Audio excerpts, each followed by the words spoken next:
Hello everyone, welcome back to my YouTube channel Silver Medico. I am Aryan Gupta and I am first year MBBS student at UCM. So this video is going to be about how to revise physics effectively. So let's start.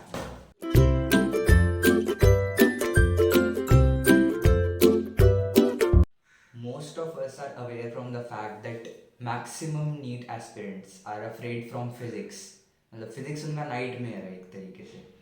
मेरे हिसाब से physics tough नहीं है, उसको करने का वे गलत होता है बहुत सारे बच्चों का, इसीलिए वो लोग उससे डरते हैं. अगर उसको ठीक वे से किया जाए तो मेरे हिसाब से वो सबसे इंटरेस्टिंग सब्जेक्ट वही है नीट की प्रिपरेशन में. सबसे पहली बात कि रिवीजन स्टार्ट कब करनी होती है. मेरे हिसाब से अगर जब आपका सिलेबस कंप्लीट हो चुका है या फिर 80 to 90% सिलेबस हो चुका है, एक बार ही कर चुके हो पूरा ढंग से विद क्वेश्चंस प्रैक्टिस, तब रिवीजन मेरे हिसाब से स्टार्ट कर देनी चाहिए. पुराना सारा रिवाइज करना शुरू कर देना चाहिए. अब बहुत सारे लोग करते क्या है ना, रिवीजन का पूरा शेड्यूल बनाते हैं, प्लान बना लेते हैं, हम इस दिन ये करेंगे, इसकी क्वेश्चन प्रैक्टिस कर देंगे, इसको ऐसे कर देंगे, लेकिन कंसिस्टेंट नहीं होते, वो फॉलो नहीं हो पाता और ना कॉन्फिडेंस और ज़्यादा गिर जाता है फिजिक्स में और ज़्यादा डर लगने लगता है.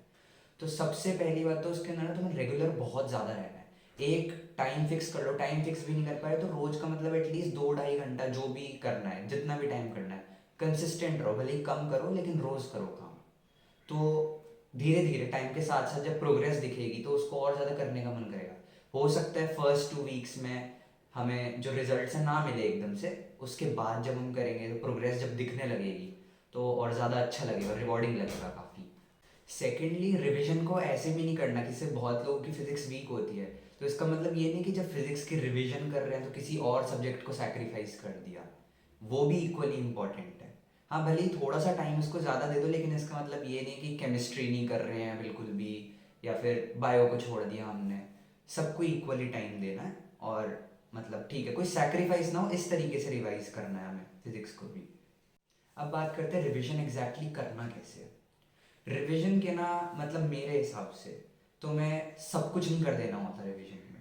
ऑब्वियसली जब स्टार्ट करोगे रिवीजन, तुम जैसे 12th के ऑलमोस्ट एंड में हो सिलेबस कंप्लीट करने में और तुम तब रिवीजन स्टार्ट कर रहे हो. ऑब्वियसली 11th से स्टार्ट करोगे, पहले 12th वाला फ्रेश है अभी. तो जब 11th का रिवाइज करोगे तो इसमें ये नहीं कि सब कुछ रिवाइज कर दिया. जैसे कि उसके अंदर तुम्हें हार्ड टू इजी की तरफ जाना है, अननोन से नोन की तरफ. इन शॉर्ट अगर मैं बात करूँ कि जैसे जो बेकार चैप्टर्स है ना उनको लास्ट में करना है एकदम. जो बढ़िया चैप्टर जो हमें टफ लगते हैं उनको पहले करके हटाओ. जैसे कि ये नहीं कि रिवीजन स्टार्ट करें तो यूनिट एंड डायमेंशन से स्टार्ट कर दी, तो उसका कोई फ़ायदा नहीं है, टाइम वेस्ट होगा उसको करने से. उसको सबसे लास्ट में करना. तो मेरे हिसाब से जैसे ऑब्वियसली 11th में ही अगर हम निकालने बैठेंगे कि जो जो चैप्टर्स हमें टफ लगते हैं, 8 से 9 चैप्टर्स इकट्ठे हो जाएंगे, उन चैप्टर्स को पहले करना है, उसके बाद वो वाले चैप्टर हो ना हो ही जाएंगे बाद में. अब हर चैप्टर का रिवीजन 2 फेज में होता है. एक तो होता है कि उसका थियोरेटिकल पार्ट, तुम फॉर्मूलाज रिवाइज करते हो, और दूसरा होता है उसकी क्वेश्चन प्रैक्टिस. अब अगर हम बात करें फॉर्मूलाज रिवाइज करने की, तो मैं तो यही अज्यूम करके चल रहा हूँ कि अगर पूरा साल पढ़ा है तो कंसेप्ट आते ही होंगे, सारे जो भी चैप्टर्स पढ़े उनके कंसेप्ट आते होंगे. हाँ, ये है कि थोड़ा बहुत भूल गए होंगे. थोड़ा बहुत जो भूल गए होंगे ना, उसके अंदर कंसेप्ट एक बारी दोबारा रिवाइज कर लो जल्दी से, 1-1.5 घंटे के अंदर मैक्स, जितना भी टाइम लेना, 2-3 घंटा लगा के चैप्टर के सारे कंसेप्ट दोबारा गो थ्रू कर. चैप्टर रिवाइज करते हुए भी ना ये नहीं करना कि पूरा chapter he A to Z revise कर दिया. फॉर एग्जाम्पल, आप अगर मोशन इन वन प्लेन उठा रहे हो तो उसके अंदर आपको लगता है कि प्रोजेक्टाइल मोशन दोबारा रिवाइज करने की जरूरत है, वो भूल चुके हो, तो उसको रिवाइज कर दो. ऑब्वियसली जैसे मैंने बताया था कि हार्ड टू इजी चैप्टर्स की तरफ जाना है, वैसे चैप्टर के अंदर भी हार्ड टू इजी टॉपिक की तरफ जाना है. अगर आपने एक चैप्टर को सोचा है कि एक दिन में 2 घंटे में ख़त्म करोगे, तो ऑब्वियसली ज़्यादा टाइम उस टॉपिक को दो, उस चैप्टर में जो लगता है कि वीक है. फॉर एग्जाम्पल, अगर मैं मोशन इन वन प्लेन उठाता हूँ, उसमें मुझे लगता है कि प्रोजेक्टाइल मुझे टफ लगता है या रेनमैन प्रॉब्लम मुझे टफ लगता है, तो मैं उन पर ज़्यादा टाइम दूंगा. और उसके बाद जो मोशन इन वन प्लेन में नॉर्मली वेक्टर के क्वेश्चंस होते हैं, वेक्टर्स के, उनको मैं बिल्कुल टाइम नहीं दूंगा, जरा सा 2 मिनट में बस देख के हटा दूंगा मैं उस टॉपिक को. तो चैप्टर के अंदर भी वही हार्ड टू इजी वाली टेक्निक लगानी है. Now coming to the question solving part, कि आप कौन से क्वेश्चन प्रैक्टिस करोगे, कितने करोगे. जब चैप्टर का कंसेप्ट पूरा क्लियर हो जाए, रिवाइज हो जाए चैप्टर पूरा, तब उसके क्वेश्चन प्रैक्टिस करने हैं. और बहुत सारे क्वेश्चन प्रैक्टिस करने हैं। आई वुड सजेस्ट एक चैप्टर के 100 के आसपास क्वेश्चन तो प्रैक्टिस करना है एक बार में। और वो क्वेश्चन भी ना ऐसे नहीं होने चाहिए कि रिपीटेशन नहीं होना चाहिए उन क्वेश्चन के अंदर कि एक मतलब, और ऑब्वियसली ऐसे क्वेश्चंस भी नहीं करने जो मन में ही सॉल्व हो जाए। सामने दिख रहा है कि बस मल्टीप्लाई करना है किसी format, for example work done is equal to force into displacement है, अब वो देख के पता चल रहा है कि नॉर्मली ऐसे ही सॉल्व हो जाएगा, तो उसको लिख के करने की जरूरत नहीं है, टाइम वेस्ट करने की जरूरत नहीं है। क्वेश्चंस वो करो जो आने लायक हो और अच्छा क्वेश्चन भी हो, ऐसा क्वेश्चन करो। अब क्वेश्चन सॉल्व करते वक्त भी ना तुम्हें नीट बेस्ड क्वेश्चन सॉल्व करने हैं। थोड़ा बहुत लेवल ऊपर जाता है तो चलता है, लेकिन बहुत ज़्यादा टफ क्वेश्चन भी नहीं करने, वो कॉन्फिडेंस गिरा देंगे और उनको सॉल्व करना भी यूजलेस है, टाइम वेस्ट है एकदम। मैंने भी नहीं किए थे। हाँ, we used to get Aakash catalyst, but I did not even touch it. ऐसे का ऐसा रखा है मेरे पास अभी, मैंने उसको टच भी नहीं किया था बिल्कुल। तो क्योंकि उसके अंदर क्वेश्चन बहुत हाई लेवल के थे तो मैं उनको सॉल्व ही नहीं किया था मैंने। देन सबसे पहले ना ये मत करना कि 1 मिनट में क्वेश्चन सॉल्व नहीं हो रहा तो डिप्रेशन में चले गए, ऐसे नहीं करना। क्वेश्चन को पहले सॉल्व करना आना चाहिए।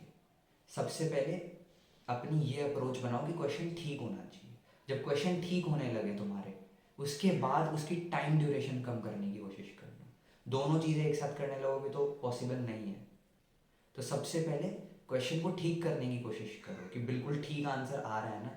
जब वो होने लग जाए सारे क्वेश्चंस में, उसके बाद अब उस चीज़ पे वर्क करना कि उसका टाइम कम करना, उसकी स्पीड बढ़ानी है। तो सारी चीज़ें काफ़ी टाइम है अभी, ऐसे करके चलोगे, दोनों चीज़ों को साथ में वर्क करोगे तो एकदम से नहीं होगा। एक एक करके दोनों चीज़ों पे काम करो। सबसे पहले क्वेश्चन ठीक करना सीखो, फिर उसको कम टाइम में करना सीखो, लास्ट में सब अपने आप हो जाएगा। अब क्वेश्चन सॉल्व करते हुए मान लो पहली बार में क्वेश्चन सॉल्व नहीं हुआ, तो तुम उसको ऑब्वियसली गूगल पे सर्च करोगे या फिर अपने टीचर से पूछोगे। अब जब वो क्लियर हो जाए डाउट पूरा, उसको एक मिस्टेक नोटबुक में लिखो। उस मिस्टेक नोटबुक को मेंटेन करना है पूरा अच्छे से। लास्ट में वही क्वेश्चन को एक बार दोबारा कर देना, तो तुम्हारी टेम्परेरी जो मेमोरी है उससे परमानेंट मेमोरी में शिफ्ट हो जाएगा। तो मैंने क्वेश्चंस प्रैक्टिस किए थे, आकाश के मॉड्यूल्स मैंने प्रैक्टिस करे थे, और एनसीईआरटी माइंड मैप्स मिलते थे हमें, मैंने वो प्रैक्टिस किए थे। और बहुत सारे पेपर्स मैंने डिफरेंट डिफरेंट इंस्टीट्यूट्स के बहुत सारे पेपर मैंने डाउनलोड कर ली थी पीडीएफ, टेलीग्राम पे सब मिल जाता है जो भी कोई। तो वो सारे पेपर्स मैं निकालता था, उनमें जो जो मेरे को क्वेश्चन अच्छे लगते थे नीड बेस्ड हैं, वो मैं सारे सॉल्व कर देता था। तो मैंने ऐसे प्रिपरेशन करी। So thanks for watching my video. So guys please do like, share and subscribe to my YouTube channel and follow me for more need related stuff.